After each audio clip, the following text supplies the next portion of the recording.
Golpistas, isso que são.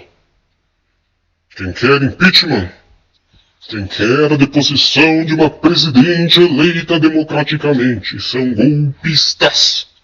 Eu não posso aceitar. Não posso tolerar que a mulher eleita, a mulher que sucedeu o presidente mais popular da história deste país, seja empichada. Isso é um absurdo. São os revanchistas, os atrasados, fascistas, golpistas. Querem tirar a mulher do poder apenas porque é uma presidente do povo. Uma presidente amada, idolatrada, com índices recordes de popularidade. Ora, é muita cara de pau.